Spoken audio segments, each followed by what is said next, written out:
com imensa gratificação que eu recebi o convite da pós-graduação da USCS para participar do primeiro congresso online de enfermagem em saúde da mulher. Me foi conferido o tema para falar um pouquinho para vocês sobre a teleconsulta em enfermagem, a tecnologia aliada ao cuidado. Para vocês entenderem por que eu fui convidado, como que eu caí aqui nesse congresso, né? Meu nome é Diogo Gonzalez Júlio, sou especialista em Direito da Medicina pela Faculdade de Direito da Universidade de Coimbra, Portugal. Também sou especialista em Direito Médico Odontológico Hospitalar pela Escola Paulista de Direito. Dentre as outras especialidades que eu fiz, tem a de Direito do Cooperativismo, para tratar de cooperativas médicas, né? Especialização em Processo Civil. Eu sou bacharel em Direito e Ciências Jurídicas pela Universidade de São Francisco. Sou membro da Comissão de Direito da Saúde da OAB de Campinas e sou membro da Comissão de Direito do Cooperativismo da OAB São Paulo. Sou sócio do escritório, de advocacia e sou professor e palestrante. Então, para falar um pouquinho da teleconsulta, eu quero trazer para vocês aqui a evolução histórica de como nós chegamos no momento que nós estamos passando, né, referente à teleconsulta. Então, começou a se falar em telemedicina ou teleconsulta lá em 1999. Vamos lembrar que a internet ela começa a ficar disponível para a população em geral, com aquela rede de escada, a partir de 95, 96. Ainda era muito caro e as condições da internet eram bem precárias, né? Não sei se vocês se lembram, mas até os anos 2000, 2001, mais ou menos, a internet ela era pelo telefone, pela linha fixa, né? E muitas vezes você tinha que combinar para falar com o seu colega, para falar com outra pessoa. Vamos combinar de falar durante a madrugada, porque fora do horário de expediente, né, fora dos horários de pico, a ligação pela internet ficava bem mais barata. Além do que você ocupava a linha fixa da casa que você residia. As pessoas não podiam usar o telefone fixo, o telefone normal, enquanto você estava na internet, né? Então, nesse contexto, né, começou-se a falar, em 1999, em Tel Aviv, ocorreu uma Assembleia Geral da Associação Médica Mundial. Lá, no resultado final dessa Assembleia, eles saíram com uma declaração, uma carta política, né, determinando, dentre várias outras coisas, um regulamento inicial de como deveria ser a utilização da telemedicina. Tá? E aqui no Brasil, nós recebemos essa carta, né? Tomamos conhecimento dessa carta, e apenas em 2001, o CREMESP, né, o Conselho Regional de Medicina do Estado de São Paulo, soltou um parecer onde ele traçava ali as primeiras linhas de como seria a utilização da telemedicina, e também ali falava alguma coisa de internet, começava a falar de mídias sociais, né? Foi o primeiro parecer que se preocupou com isso. Já em 2002, o Conselho Federal de Medicina fez uma resolução, a Resolução 1643 de 2002, definindo e disciplinando a prestação de serviços através da telemedicina. Então ali ele conceituou o que era a telemedicina, disse de maneira geral como deveria ser feito esse serviço e deixou para ser regulamentado no futuro, por uma outra norma, os detalhes da telemedicina. Então, desde 2002, nós estamos aguardando essa regulamentação da telemedicina, nós estávamos aguardando essa regulamentação da telemedicina, justamente para saber como que ela poderia ser operacionalizada no dia a dia de maneira correta, de maneira ética, de maneira legal.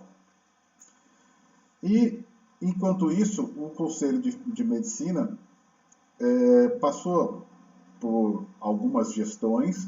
Nessas gestões sempre houve muita polêmica, muita discussão de como seria feita essa questão da telemedicina. É uma preocupação muito grande para com o bem-estar do paciente, né, e a possibilidade real de prestar o serviço, o atendimento de cuidado ao paciente, né. Em 2009, houve a necessidade do pessoal da radiologia, né, já era uma realidade na prática da radiologia, onde os médicos que laudavam os exames, eles não precisavam se encontrar necessariamente na clínica no mesmo momento onde estava sendo feito o exame. Algum técnico ou até mesmo outro médico poderia fazer aquele exame de radiologia e passar por o computador as imagens para o médico, né, o especialista em radiologia. Esse médico, analisando as imagens, ele faz o seu laudo e manda de volta para o laboratório, para o local onde foi feitas as imagens, né, para que esse laudo seja emitido. Então, como ainda não havia uma regulamentação nesse sentido, em 2009, o Conselho Federal de Medicina solta uma resolução específica para regulamentar a que eles chamaram de teleradiologia, ou seja, que seria o uso da tecnologia de transmissão de informações de maneira remota para a questão da radiologia. Em 2014, essa norma da radiologia ela foi revogada e ela veio ser substituída por uma nova resolução, a 2107 de 2014, que ela veio trazer algumas novidades referente à tecnologia que estava mais atualizada, e também de 2009 até 2014 eles sentiram a necessidade de se regulamentar outros aspectos dessa relação. Agora, em 2018, relativamente recente, foi emitido pelo Conselho Federal de Medicina a Resolução 2217 de 2018, que na realidade é um novo Código de Ética Médica, que veio atualizar o código anterior, que era de 2009. E nesse código, nos artigos 36 e 37, ela fala alguma coisa sobre telemedicina, né, onde ali ele diz mais ou menos o seguinte, que é proibido abandonar o paciente, sob pena de incorrer em infração ética, e mesmo que para isso, para manter esse atendimento ao paciente, você faça uso da telemedicina. Olha, então nós começamos a ter aqui um posicionamento dizendo que a telemedicina realmente deve ser utilizada, pode ser utilizada. E na sequência, em 2018, pouco tempo depois, o Conselho Federal de Medicina publicou a resolução 2227, desculpa, tá? Regulamentando a telemedicina.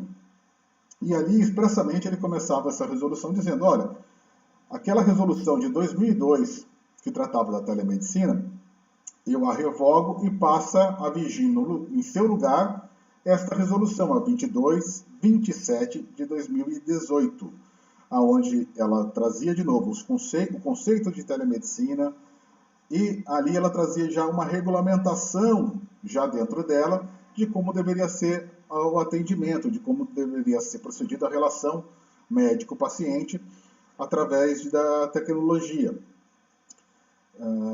Acontece que, assim que essa resolução foi emitida pelo Conselho Federal de Medicina, os conselhos regionais de todos os estados começaram a se incomodar e, sob a alegação que eles não foram previamente consultados, eles começaram a formular pedidos né, oficializar pedidos de impugnação a essa resolução junto ao Conselho Federal de Medicina. Mas o Conselho Federal de Medicina, percebendo esse tamanho burburinho que se formou, e para não ter, de certa forma, o trabalho de analisar reclamação a reclamação, o que ele fez? Ele pegou, falou, tudo bem, revogo, ele soltou uma resolução, que é 2228, ou seja, o número subsequente, de 2019, para dizer o seguinte, olha, a resolução 2227 de 2018, que fala de telemedicina, eu revogo ela, torno ela sem efeito.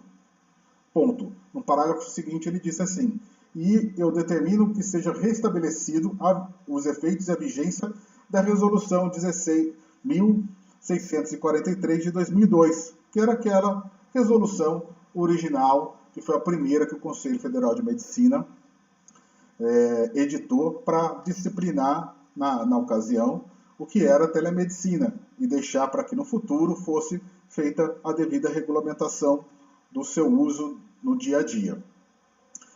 Então, o que nós temos?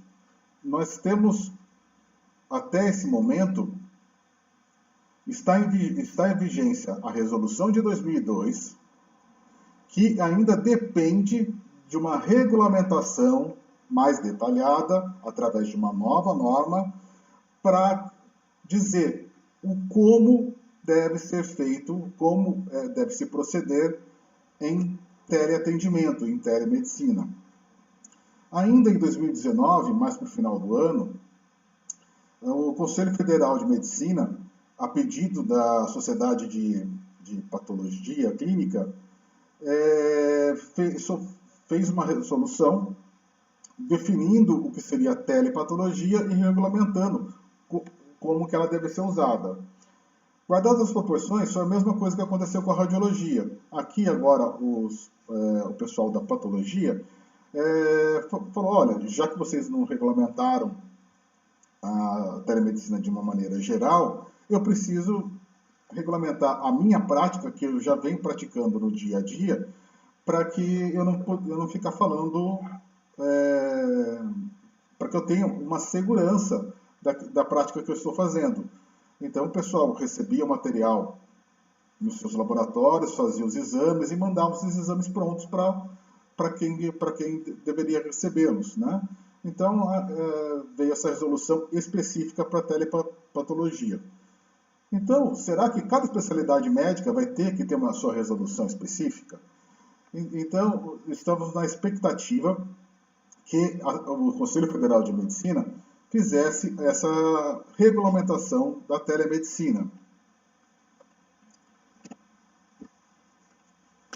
Opa, vamos lá. Então, eu fiz a introdução histórica para chegar aqui agora no momento que nós estamos vivendo, né, que eu chamei aqui em tempos de pandemia.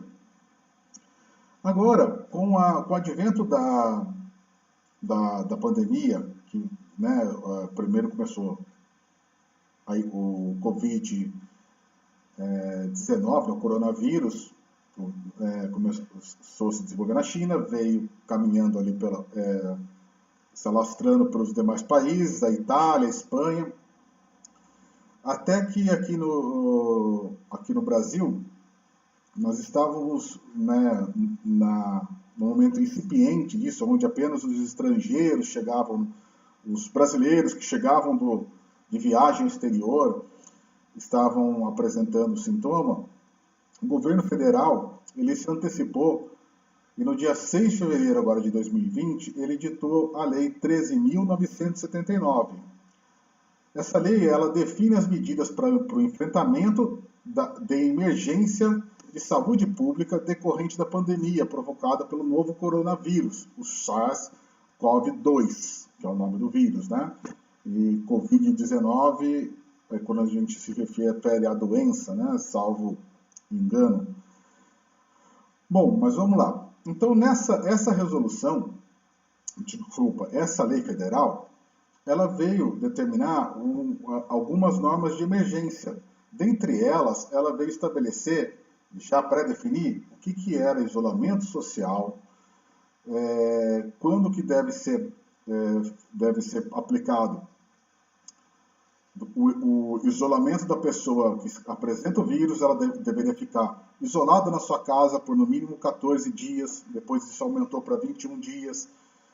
Aí na sequência veio, olha, deve ficar isolado a pessoa que apresentou o Covid positivo e também todas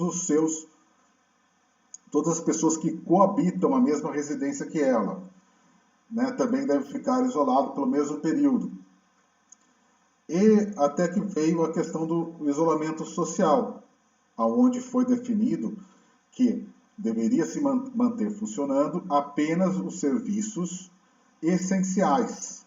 E trazia uma listinha lá do que eram serviços essenciais. Serviços voltados para a saúde, para abastecimento da população de alimentos e medicamentos. E na sequência veio ali um parágrafo dizendo, olha, toda a estrutura médica, todos os serviços médicos eletivos devem ser suspensos até segunda ordem, até o final da pandemia. Então foi determinado que os serviços eletivos, as consultas, as cirurgias, todas essas ficaram suspensas. Por quê? Vamos pensar. Foi determinada a suspensão dentro de uma norma que pensava, né, que veio determinar a questão do isolamento social. Ou seja, era para o paciente ficar na sua casa. O paciente não sair da sua casa, ir até o hospital, ir até um pronto-socorro, ir até o consultório, para ele evitar de se expor ao vírus e também para ele não ser um agente potencializador da difusão do vírus. A mesma coisa, o médico. O médico que ele vai deixar de atender esse paciente, vai deixar de se expor ao risco do contágio e também vai deixar de expor, né, como um vetor, expor o paciente a esse contágio. E além disso, também foi determinado a suspensão dessas cirurgias eletivas. Para quê? Para que todos os recursos disponíveis na rede de saúde envolve a rede pública e a rede privada, fossem disponibilizados para o atendimento aos doentes do coronavírus. Ou seja, todas as cirurgias eletivas, né, que estavam pré-agendadas, elas foram suspensas, porque essa cirurgia vai demandar uma sala de cirurgia, vai demandar equipe médica, vai demandar leito hospitalar, vai demandar uma UTI, um leito de UTI disponível para caso aconteça alguma intercorrência. E são recursos muito preciosos para esse momento de coronavírus. Então, aquilo que era eletivo foi determinada a sua suspensão para que pudesse disponibilizar os recursos para o atendimento dos doentes em função da pandemia de coronavírus e também para manter o isolamento social. Vamos lá. Então, o meio médico, a sociedade, começou a falar, bom, qual que é a melhor maneira? E também nós começamos a ver exemplos de outros países. Olha, será que a teleconsulta ela não seria adequada, ideal para esse momento que nós estamos vivendo?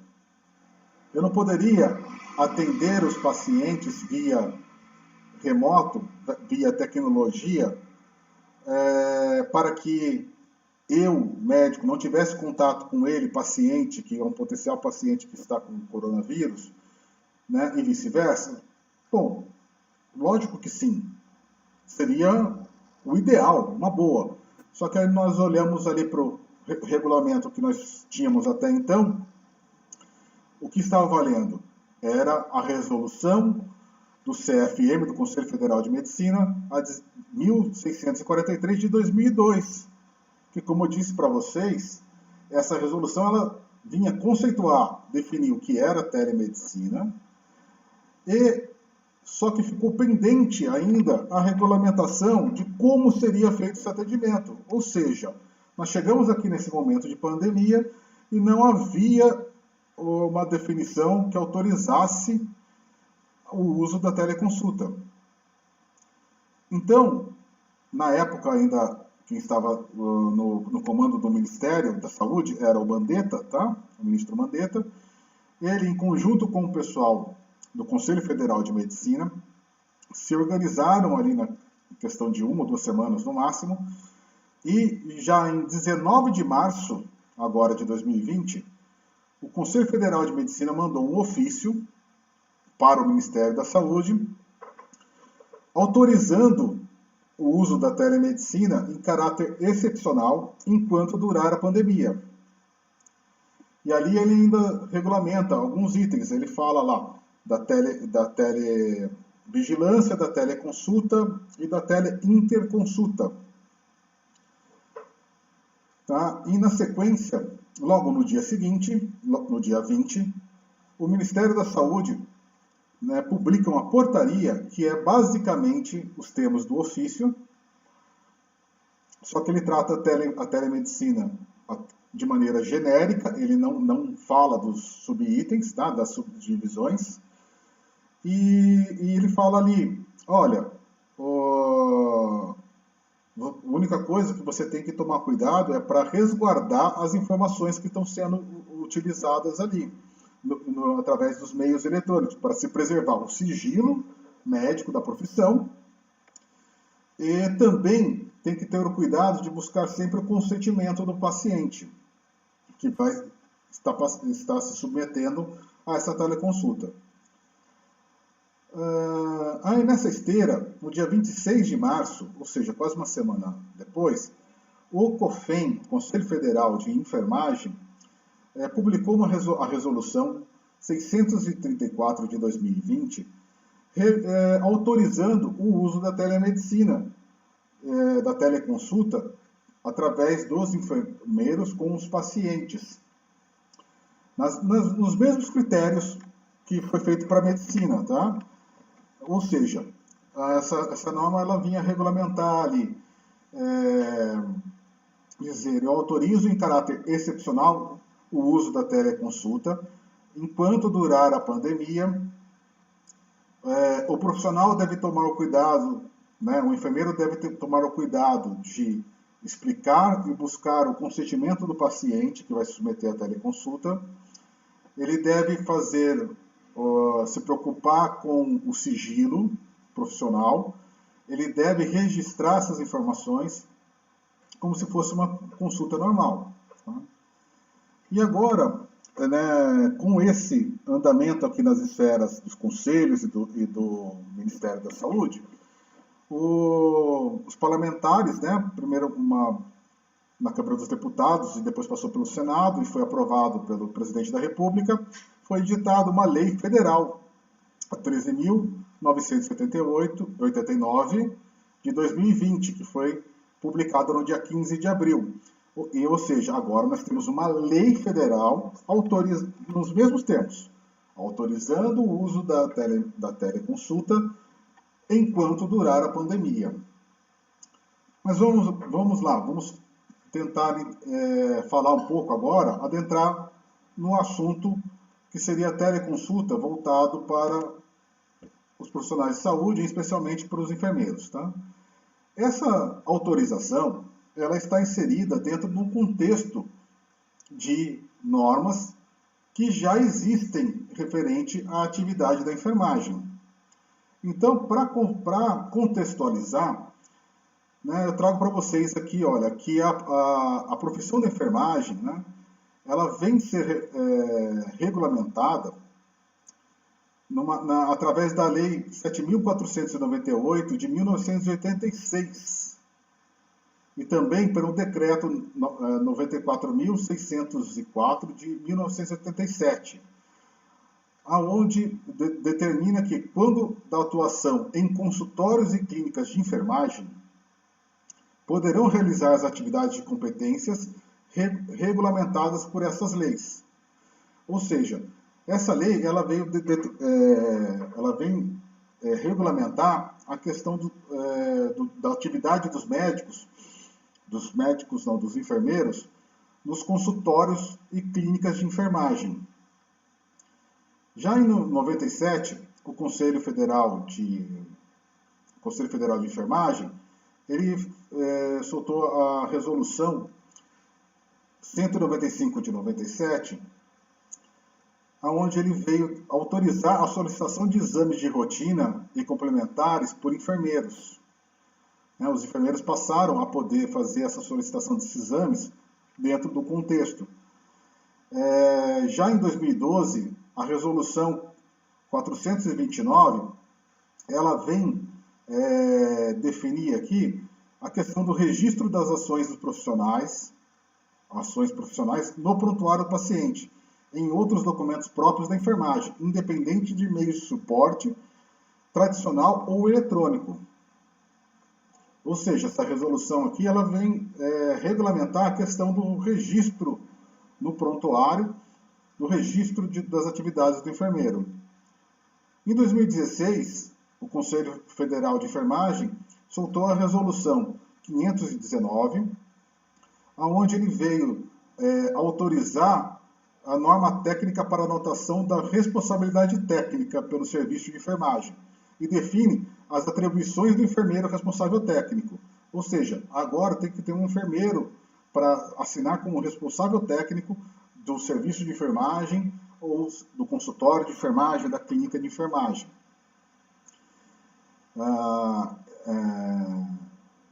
Então, a atividade da enfermagem ela vem sendo regulamentada ao longo do tempo. Agora, em 2018, a resolução 568, ela veio regulamentar, com mais detalhes, o funcionamento dos consultórios e clínicas de enfermagem. Ou seja, agora o Conselho começou a se debruçar aqui para o enfermeiro, em cima do enfermeiro, e incentivar, trazer regulamentação, principalmente para o enfermeiro autônomo. Aquele enfermeiro que ele vai buscar ter o seu consultório, a sua clínica, que ele vai atender fora, às vezes, de um conceito de uma instituição de saúde, dentro de um hospital, dentro de uma equipe multidisciplinar. Tanto é que agora, em 2019, o Conselho soltou a resolução, publicou a resolução 606, né, que veio revogar a 568 de 2018, né, e passou a regulamentar o funcionamento dos consultórios e clínicas de enfermagem. Então, agora nós temos a autorização da teleconsulta dentro desse contexto. E para que a teleconsulta seja feita ou personalizada, ela deve ser observada todo aquele contexto que eu comentei com vocês. Então, vamos buscar aqui, de maneira fácil, o que é a teleconsulta. Tá? A teleconsulta é uma modalidade de consulta de enfermagem realizada à distância com auxílio da tecnologia. O que é a distância? É quando o paciente e o profissional, o enfermeiro no caso, eles não estão no mesmo ambiente, eles estão em ambientes distintos, estão longe um do outro. E com o auxílio da tecnologia. Qual tecnologia? Nem a lei federal, nem as resoluções do Conselho Federal de Medicina e a do Conselho Federal de Enfermagem vêm definir qual que é essa tecnologia necessária para se realizar a teleconsulta. Ou seja, ele não diz quais são os equipamentos, qual é a plataforma, qual é o programa necessário para ser feita essa teleconsulta. Então, o que nós temos que pensar? Nós temos que pensar que essa tecnologia ela deve possibilitar que o enfermeiro profissional e o paciente façam essa comunicação de maneira satisfatória e também nós temos que pensar na sequência se essas informações que eu estou gerando é possível registrá-las, ou seja, eu salvá-las em algum lugar, porque toda essa informação trocada, tanto por vídeo, áudio ou troca de mensagens entre o profissional e o paciente na teleconsulta, ela vai fazer parte do prontuário do paciente. Tá bom? E vamos lá. Então, qual é a preocupação que nós devemos ter em relação às ferramentas, né, a tecnologia que nós vamos usar para a prática da teleconsulta? Como eu havia já adiantado para vocês, olha lá, não há determinação quanto à plataforma. O que precisa para essa plataforma? Essa plataforma ela precisa, olha, garantir a segurança digital das informações fornecidas pelo paciente. Ou seja, essas informações elas não podem ser hackeadas, elas não podem vazarem, né? Elas não podem sair ali daquele contexto. Então você tem que se preocupar em usar um bom antivírus, usar tomar um cuidado como que você vai armazenar essas informações. E ali, olha só, eu trago ali um segundo ponto, né, que é uma premissa do que precisa ter. Olha, essa tecnologia ela precisa resguardar, armazenar e preservar a interação entre o enfermeiro e o paciente. A respeito, sempre se preocupando e pautando pelo respeito ao sigilo profissional, né, que é uma das bases da relação enfermeiro-paciente, seja médico-paciente, isso regulamentado pelos seus códigos de ética, desde a origem da profissão. E também, aqui no Brasil, nós estamos na iminência da entrada em vigor da chamada LGPD, que é a Lei Geral de Proteção de Dados, aonde ela trata a questão de segurança da informação na internet, na rede mundial, né? E ela também atribui o tipo de segurança que deve ter cada informação. E as informações médicas, as informações do paciente, ela classifica como sendo informações sensíveis, que demandam um maior cuidado de armazenamento, para que elas não possam ser amanhã utilizadas, por exemplo, para empresas de recrutamento e seleção que vão analisar o prontuário do paciente para verificar se vai contratá-lo ou não, ou uma informação genética para ver se ele tem propensão a desenvolver alguma doença crônica que vai atrapalhar a sua vida profissional.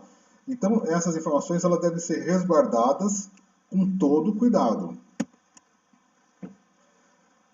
Então, né, baseado naquele contexto que nós tínhamos já lá desde 2012, 2016, as normas que determinavam o registro do prontuário, então, aquele prontuário gerado na teleconsulta, né, ele vai gerar as informações resultantes da teleconsulta constituirá o registro de atendimento do paciente.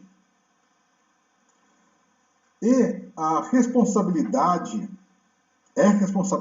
do enfermeiro ou da instituição de saúde aonde ele trabalha, para quem ele está prestando serviço, a guarda dos registros eletrônicos ou digital em prontuário e formulário específico para teleconsulta. Ou seja, se você, enfermeiro, trabalha dentro de uma instituição, de um hospital, o hospital é o responsável pela guarda, né, de todo esse prontuário, né, de manter esse prontuário registrado. Se você está exercendo a enfermagem autônoma, se você está sendo um empreendedor, montando seu consultório ou atendendo os seus pacientes de maneira autônoma, você avoca para si a responsabilidade de guardar esses registros, de armazenar. Então, você tem que se preocupar com a segurança da informação, que nós tratamos anteriormente, e também com o registro. Você tem que manter esses registros arquivados, porque caso seja solicitado pelo próprio paciente ou por outro colega profissional da saúde, você deve disponibilizar esses registros para que seja analisado a sequência terapêutica, né, o histórico terapêutico no prontuário, e assim determinar a continuidade terapêutica. Então, entre os registros que devem ser feitos no prontuário, tá, os registros do paciente, então a resolução do Conselho Federal de Medicina, agora que veio autorizar a utilização da teleconsulta, ela trouxe ali alguns itens mínimos que devem constar no prontuário, na sua ficha de atendimento que você foi fazer na sua teleconsulta. Então ele trata ali, a primeira das coisas, olha só, vamos começar. Identificação do enfermeiro e da clínica de enfermagem. Na sequência, né, você deve colocar lá a identificação e os dados do paciente, que são aquelas identificações cadastrais do paciente. Data e hora do início e deixar um campo lá para colocar a data e hora de encerramento. Então, antes ainda de começar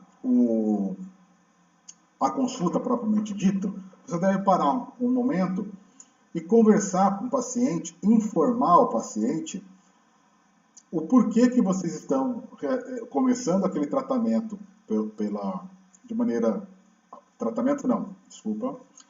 aquele atendimento através de uma teleconsulta.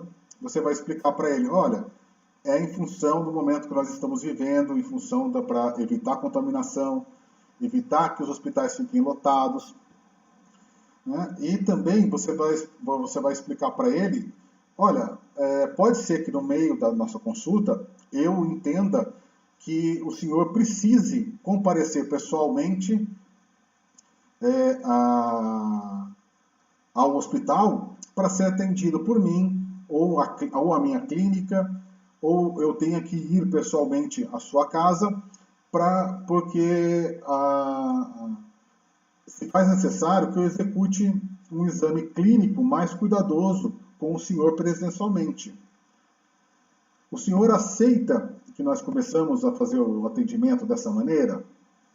Então, ele, informado, ele pode exercer a sua autonomia de autorizar ou não que o atendimento seja feito através de teleconsulta.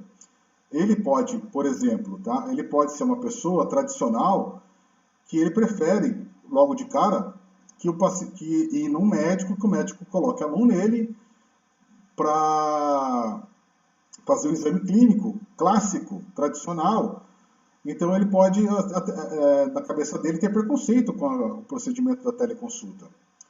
Então, nesse momento, ele vai aceitar ou recusar a teleconsulta que vai se iniciar, que você está em vias de iniciar. Então, é necessário você colher o termo de consentimento do paciente para realizar a teleconsulta. Tá? Pode ser que, dependendo do seu atendimento, você tenha outros termos de consentimento para acolher do paciente, mas aqui eu estou falando especificamente da teleconsulta. Aí você vai colher, né, vai anotar ali o histórico do paciente, as suas observações clínicas, o seu diagnóstico de enfermagem, o seu plano de cuidados e a avaliação de enfermagens ou encaminhamentos. Então esses são os registros obrigatórios que você deve constar na sua ficha de atendimento da teleconsulta, que vai compor o prontuário do paciente. Além disso, o que mais vai compor o prontuário do paciente? Tá? O ideal, tá? Não tem uma obrigação, mas eu aconselho que o ideal é que você mantenha esse vídeo, ou se for pelo telefone, se for pelo WhatsApp, a gravação do áudio junto ao prontuário.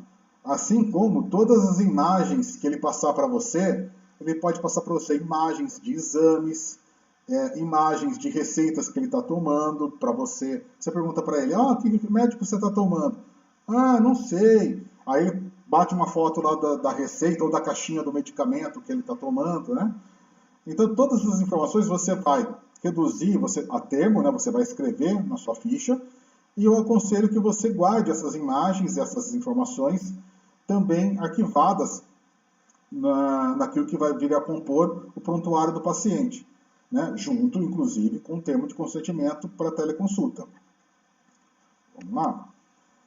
Então, falando do termo de consentimento, ali eu falei de uma maneira mais genérica. Então, qual que é a importância do termo de consentimento? Tá? O termo de consentimento é um momento onde você... ali nós falamos do termo de consentimento referente à consulta, né? E na sequência, ao passar durante o seu tratamento, você pode propor para ele algum caminho terapêutico. E ele vai ter que aceitar esse tratamento. Tá? Então, aqui nesse momento, o que você vai fazer? Você vai explicar para o paciente o porquê que você está propondo esse tratamento. Né? Porque, olha, eu fechei a hipótese de diagnóstico em virtude do quadro que você apresenta, do seu histórico. Então, nesse caso, eu entendo que nós temos algumas possibilidades de tratamento. Nós temos o tratamento A, o tratamento B, o tratamento C. Eu entendo que pelo fato de você ter comorbidades A, B e C, eu quero conduzir você para um tratamento mais conservador.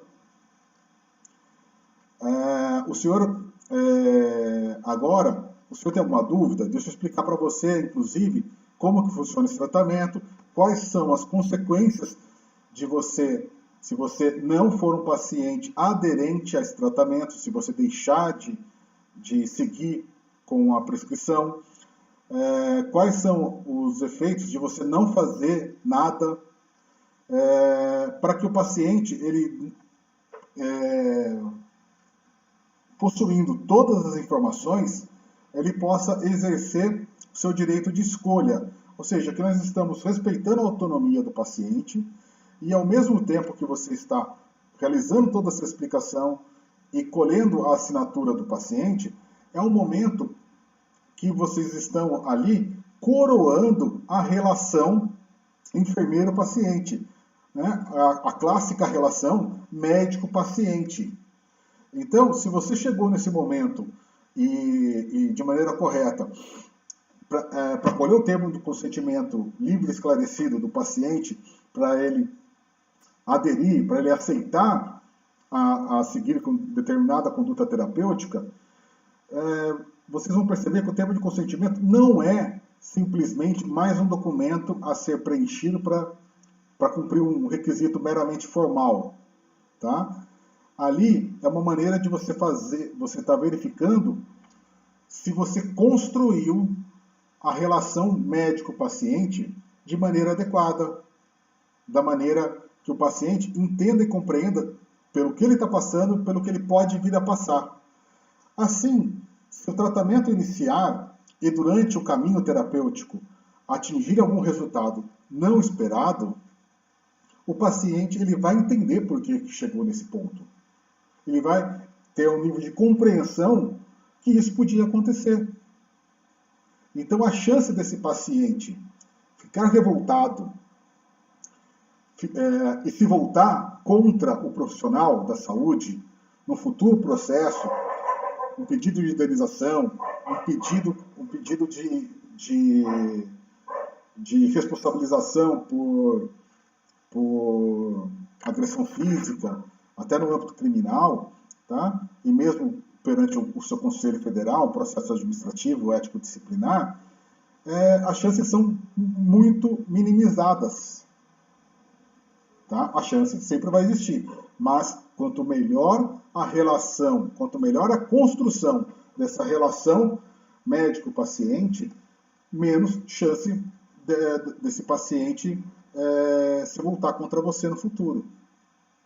Então, olha só, a realização da teleconsulta, ela deve ser devidamente consentida pelo paciente ou por seu representante legal e realizada por sua livre decisão.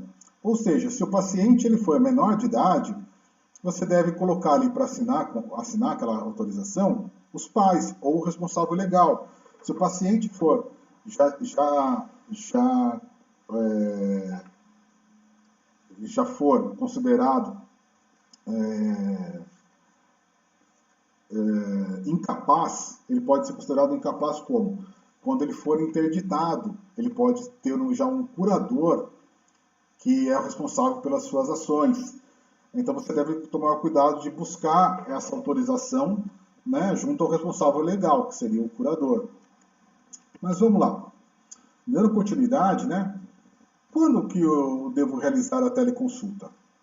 Tá? Quem vai analisar a possibilidade de realização da teleconsulta ao caso deve ser realizado sempre pelo enfermeiro. Tá? A responsabilidade da teleconsulta é sempre do enfermeiro. Tá? Ou seja, é o profissional que é o responsável pelo atendimento. Isso também se transfere para a teleconsulta. Nós estamos mudando apenas do atendimento presencial, a consulta tradicional, que todos nós conhecemos, para fazer ela de maneira remota, através de um meio tecnológico. Então, a responsabilidade daquele ato é do profissional.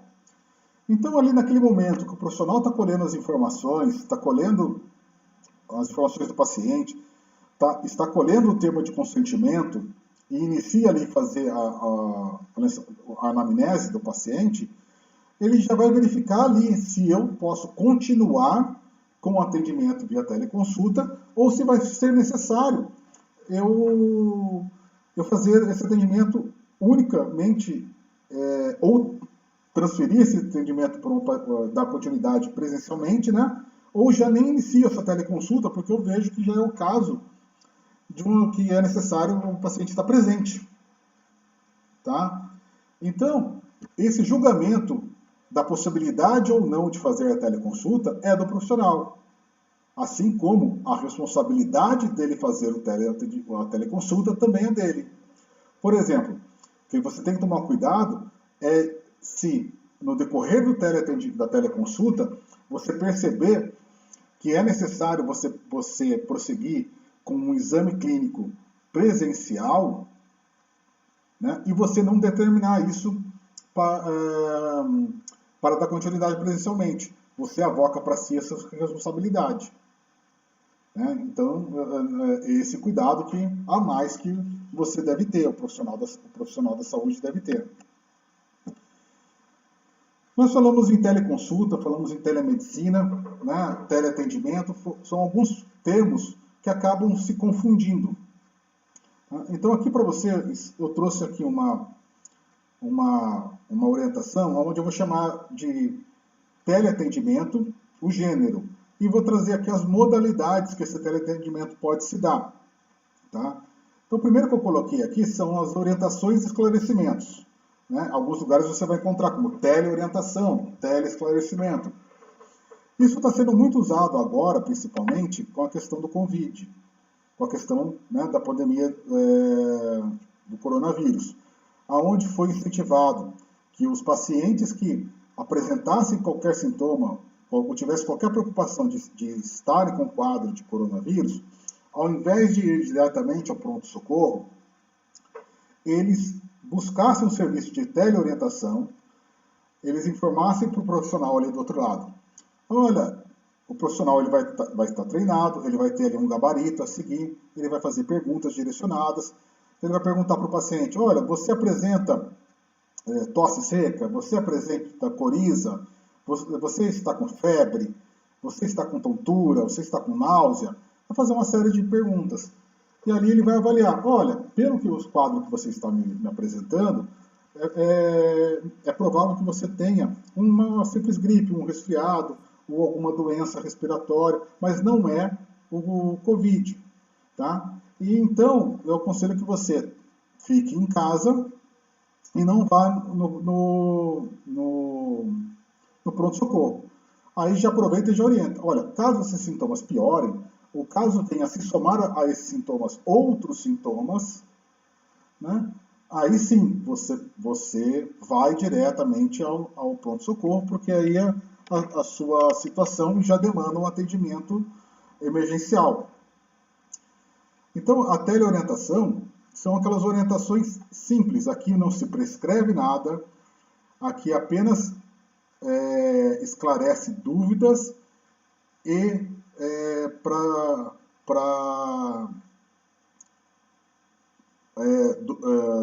esclarece dúvidas do paciente, tá? Para melhores esclarecimentos, para ele ficar melhor esclarecido. Já o encaminhamento é quando você pode até iniciar com uma teleconsulta e você identifica, olha, o seu caso, você deve procurar imediatamente o pronto-socorro.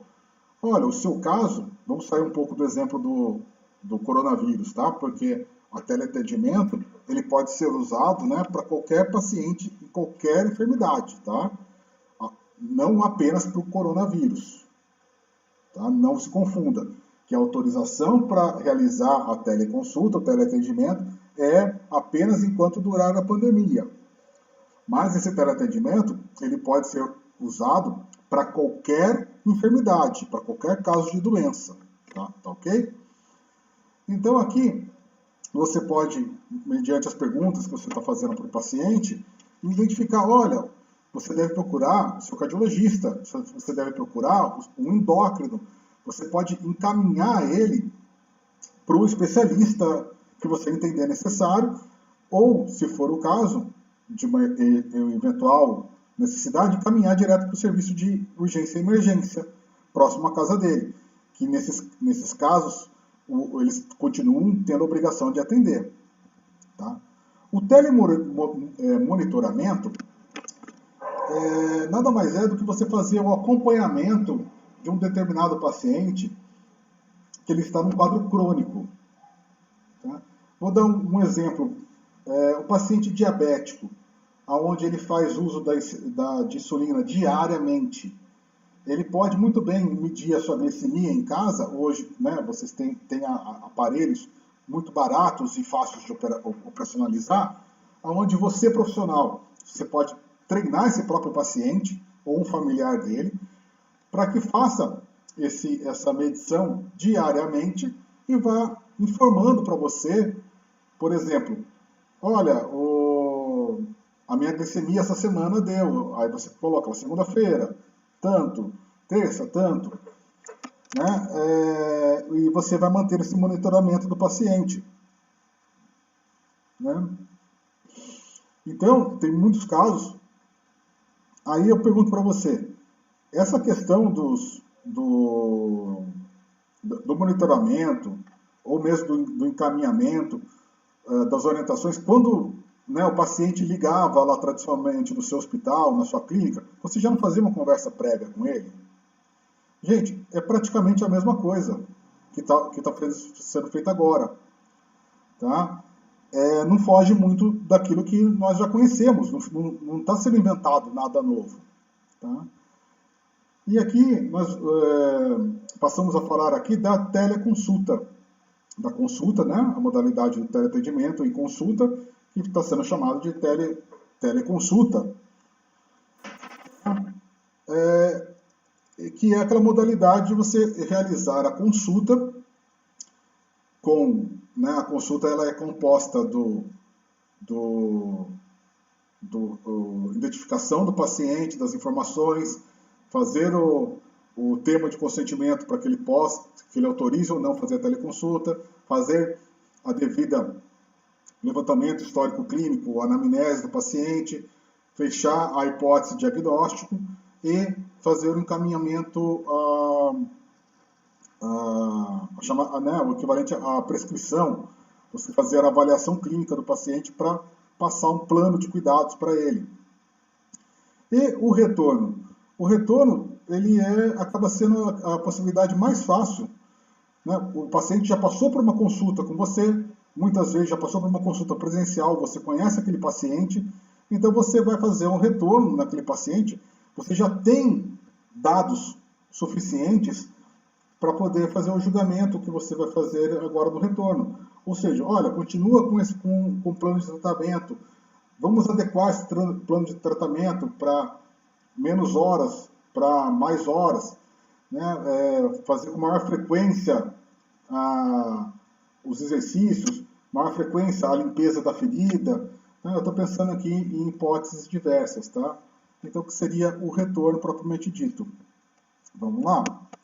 Bom, então, por enquanto eu falei de maneira muito abstrata da questão da teleconsulta. Então, para ficar um pouco mais tangível, né? Eu trago um exemplo prático para vocês aqui, que até quem me auxiliou na construção desse exemplo aqui foi a professora Jaqueline Leite, né, obstetra, enfermeira obstetra, que é professora na pós-graduação de vocês. Vamos lá. Então vamos pensar na consultoria de enfermagem no aleitamento materno. Tá? Ali nessa consultoria, você pode iniciar ela via teleconsulta? Sim ou não? Vamos lá, o que vocês acham? Tá? Então, para isso, vamos fazer algumas perguntas. Como que vai se desdobrar essa consulta, esse atendimento? Tá? Você vai ter que identificar qual é a queixa inicial da mãe. Por que a mãe está te procurando? O que ela está... Qual que é a expectativa dela? Né? Vamos lá. Você consegue realizar a avaliação da mamada da criança através da câmera? Tá? Pode ser que a mãe, lá junto com o bebê, ela tenha um celular muito velho, ou ela nem tenha um celular ou um meio de passar para você essa imagem por vídeo. Então, olha, já levantou a luz vermelha, eu não consigo continuar com esse atendimento via teleconsulta. Vai ser necessário eu estar presente com a mãe e com o bebê, para verificar, fazer o exame clínico na mãe, no bebê, e verificar como que se procede a mamada. Tá? Outra pergunta que você pode se fazer: consigo realizar a correção da pega do bebê via teleconsulta? Via teleatendimento, eu consigo explicar para a mãe como que ela deve colocar o bebê para mamar, quando que ela deve afastar o nenê, quando que ela deve adaptar ali. Né? Muitas vezes a mãe fala assim, mas se eu tirar o nenê de perto de mim, ele vai ficar traumatizado. Né? Então, muitas vezes, né, não é suficiente o atendimento à distância. Então, esse julgamento, né, de se pode ou não pode fazer o teleatendimento, cabe a você, enfermeiro, que está ali diante de um paciente. Tá? E para eu traçar o plano de cuidado de maneira eficaz, ou seja, o plano de cuidado que eu elaborei é eficaz? Eu consigo fazer esse plano de cuidado de maneira que eu entendo como ideal, como adequada, via teleatendimento? Né? Eventuais retornos, tá? O retorno da avaliação deve ser em quanto tempo?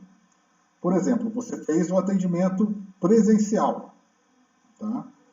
E ali você verificou que a mãe, ela estava com muita dificuldade para adequar a pegada do menino, do bebê. Você explicou para ela.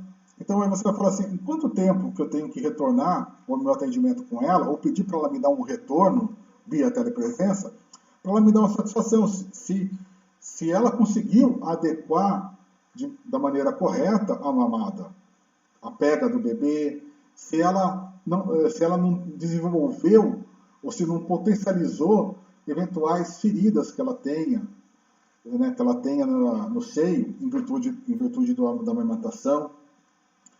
Então aqui você vai verificar, é possível, né, eu fazer via teleatendimento, eu adequar em quanto tempo eu tenho que fazer esse retorno, ou o retorno eu posso fazer inicialmente via teleatendimento e verificando que a mãe está tudo bem, eu dispenso uma consulta presencial.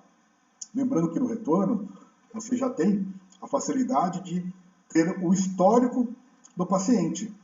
Então você já tem uma identidade dele, você já fez um exame clínico de maneira mais adequada, e ali você está fazendo apenas um retorno.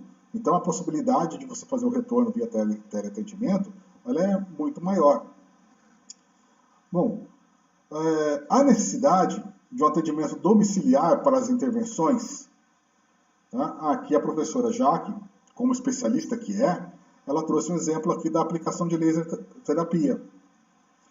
Então, eu ao fazer a aplicação da laser terapia, eu só consigo fazer presencialmente, aplicando o equipamento do laser na pele da mãe, do paciente.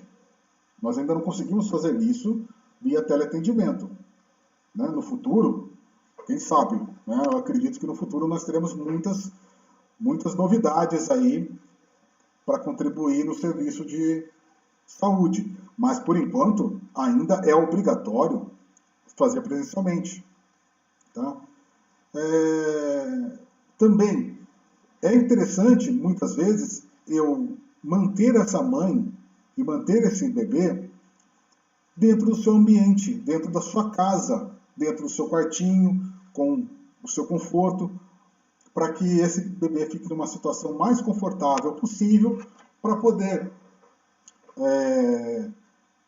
adequar a mamada, abaixar a sua ansiedade, para a própria mãe também ficar confortável, conseguir elaborar e produzir ali, né, o leite materno de maneira confortável. Então, eu posso optar, né, pela necessidade de fazer esse atendimento presencial ou até mesmo domiciliar, né, presencial na casa do paciente. Lembrando que todo atendimento de enfermagem, ele sempre deve ser humanizado. E aí eu faço os meus votos, né, e eu digo que essa questão do atendimento humanizado é muito mais presente, muito mais fácil de encontrar e de ser desenvolvido pela enfermagem, tá? Do que pelos médicos. O enfermeiro é ele que está ali do lado do paciente, é ele que está colhendo o sangue do paciente, na hora de colocar a agulha, é ele que conversa, é ele que conta uma história para distrair o paciente, é ele que acompanha as aflições do paciente no dia a dia, no leito, né? Então, é muito mais fácil para o enfermeiro conduzir esse tratamento de maneira humanizada. É o que nós devemos buscar.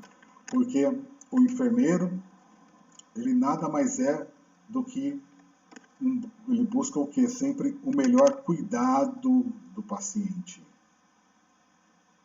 Tá? E no melhor cuidado, a parte do acolhimento, a parte do atendimento humano é muito importante.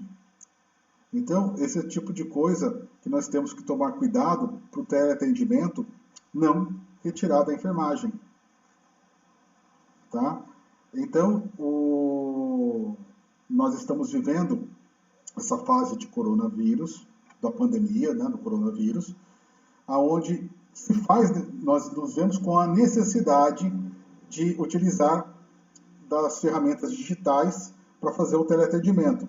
Por quê? É melhor fazer o teleatendimento do que deixar esse paciente sem atendimento nenhum. Sem dúvida, tá? Nós temos que fazer sempre o julgamento do benefício e do malefício, né? E nós temos aquele princípio bioético que nós nunca devemos optar pela não beneficência, pelo malefício do paciente. E aí eu pergunto para vocês, quando passar essa pandemia, que vai passar, de uma maneira ou de outra, esse momento vai passar, nós vamos cair naquela regra anterior à pandemia, onde não era autorizado regulamentarmente, não era regulamentado, né, o uso do teleatendimento. Será que nós vamos simplesmente esquecer essa possibilidade, deixá-la de lado e continuar a vida como não podendo fazer o teleatendimento? Será que os conselhos das classes médicas, da classe de enfermagem, eles não vão se ver obrigados a regulamentar de maneira mais segura possível esse teleatendimento? Será que nós não podemos pegar essa experiência que nós estamos tendo desde março até o final da pandemia, para analisar ela como se fosse um laboratório, uma experiência, uma fase clínica de testes, para que os conselhos possam colher dados e fazer uma regulamentação de uma maneira adequada para que isso permaneça e acompanhe o dia a dia do profissional de saúde, o dia a dia do paciente, o dia a dia da relação médico-paciente. Então são questões que eu acredito que sim, que vão acontecer. Então quem se habituar, quem se familiarizar com os procedimentos do teleatendimento nesse momento, vai sair na frente para o futuro. Porque isso eu acredito que é uma das coisas que a pandemia nos trouxe e que não vai voltar para trás. Né? Pode ser que seja diferente do que está sendo executado hoje? Sim, sempre nós experimentamos, analisamos, vemos o que precisa melhorar, fazemos uma nova resolução e assim nós vamos caminhando. Então nós estamos num momento de ruptura social, ruptura com aquilo que existia antes da pandemia e com aquilo que vai passar a ser a nova realidade. Né? Que vocês devem estar escutando isso sobre muitas áreas, né? no seu dia a dia, aí, nos jornais, na televisão. E na área da saúde, eu acredito que o atendimento via teleconsulta veio para ficar.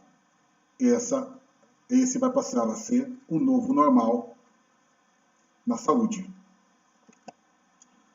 Bom, eu gostaria de agradecer. Chegamos ao final. Então aqui, eu repito o meu nome, Diogo Gonzalez Júlio. O meu e-mail é dgjulio@uol.com.br. No Facebook vocês me encontram como Diogo Júlio. Vocês me encontram também no Instagram como Diogo G. Júlio. E também vão me encontrar no Facebook e nas redes com @ Defesa Médica e Hospitalar. Eu quero mais uma vez agradecer a esta entidade, a USCS, nos seus cursos de pós-graduação, pela oportunidade de falar um pouco para vocês.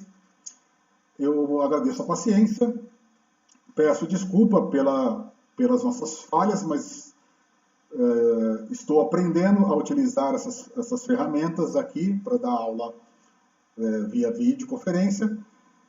E gostaria de deixar aqui meu agradecimento especial pelo convite à professora Jaqueline Leite e também agradecer o Cauê,